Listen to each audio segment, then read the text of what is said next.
Pernahkah kita bertanya, dari mana asal dosa? Apakah dosa diciptakan?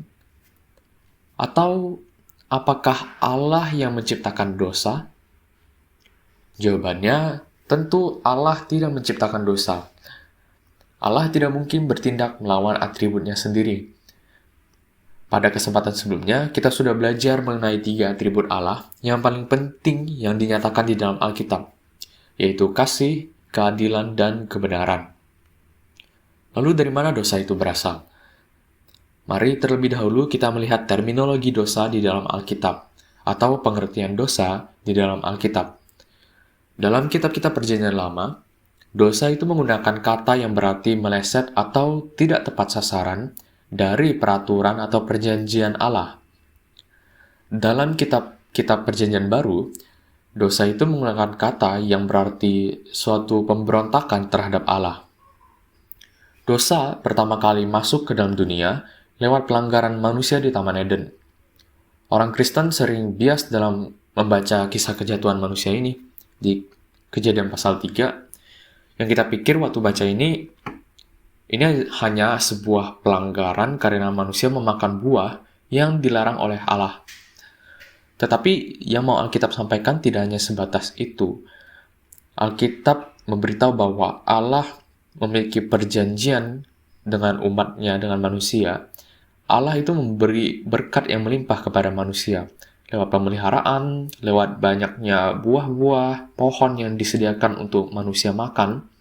Hanya satu pohon, yaitu pengetahuan yang baik dan yang jahat, yang tidak boleh manusia makan.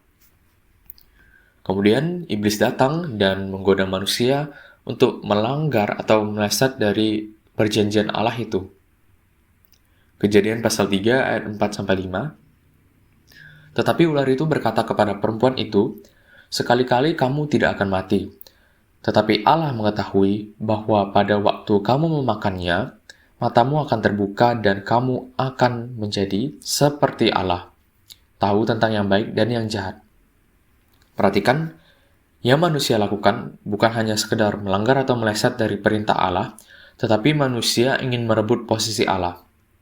Perhatikan, kamu akan menjadi seperti Allah. Ini adalah sebuah bentuk pemberontakan manusia terhadap Allah.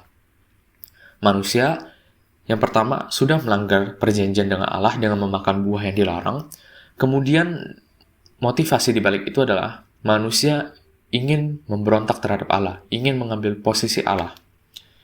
Pemberontakan ini berarti manusia membunyikan genderang perang terhadap Allah. Manusia mengambil posisi sebagai musuh Allah.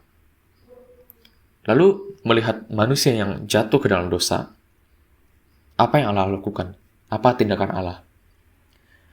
Ketika manusia menyadari bahwa mereka sekarang telanjang, setelah mereka makan buah itu mereka menyadari mereka telanjang, manusia berusaha menutupi ketelanjangan mereka, tetapi Allah berinisiatif untuk mengambil kulit binatang, lalu mengenakannya, membuat pakaian dan mengenakannya kepada manusia. Kulit binatang ini merupakan suatu gambaran akan Yesus Kristus yang nantinya akan berkorban untuk menyelamatkan, untuk menebus manusia. Manusia yang berdosa, manusia yang memberontak terhadap Allah, didamaikan oleh Yesus Kristus. Kita sering mendengar bahwa Yesus adalah Raja Damai, Raja Damai. Ayat ini yang benar disebutkan dalam Yesaya pasal 9 ayat 6.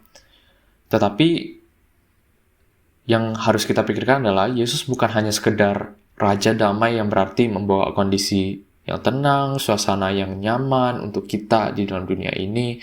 Tetapi sejatinya Yesus adalah Raja Damai yang mendamaikan perseteruan manusia dengan Bapa, perseteruan manusia dengan Allah. Allah tidak menciptakan dosa. Dosa adalah pelanggaran dan pemberontakan manusia, sehingga manusia kehilangan kemuliaan Allah. Roma pasal 3 ayat 23. Kemudian Allah berinisiatif untuk mendamaikan manusia melalui pribadi Yesus Kristus yang mengorbankan dirinya, menebus umat manusia di atas kayu salib.